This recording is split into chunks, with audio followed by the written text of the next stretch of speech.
என் அன்புக்குரியவர்களே, வாழ்க்கையில் பாடுகளும் வேதனைகளும் தீரவில்லையா? ஏன் இந்த வாழ்க்கை என்று தோன்றுகிறதா? கவலைப்படாதீர்கள்.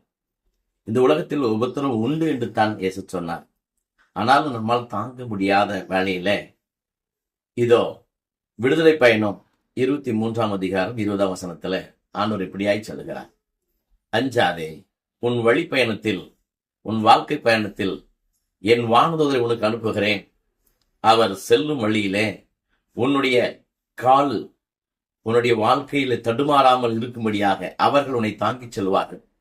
நீ இந்த பயணம், உலக பயணம் முடியும் வரையிலும் அவர்கள் கூடவே இருப்பார்கள். நீ உணர்ந்துகொள்.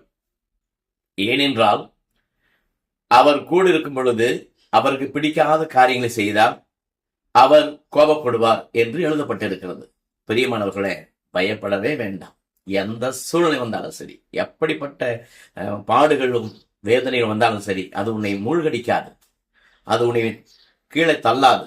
ஞானரை பற்றிக்கொள். திருப்பாடல் 91 வாசித்து பாருங்கள். உன் கால் கல்லிலும் போதாதபடி நான் உன்னை தாங்கிக் கொள்ளுவேன். ஆகவே அவர் தூதரை அனுப்பி பாதுகாக்கிறார். தூதர் நம்மோடு இருக்கும்படியாக பரிசுத்தம் நம்மிடம் இருந்தால் பாடுகள் எவ்வளவு வந்தாலும் சரி, பயப்பட தேவையே இல்லை.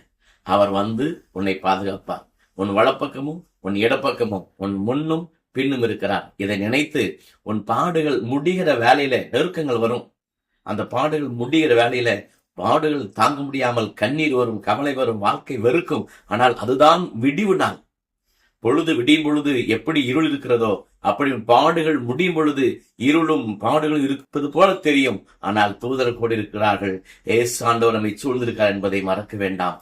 இதோ நாளைக்கு வருகிறது, அல்லது அடுத்த நாள் வருகிறது, பாடுகள் விடிய போகிறது.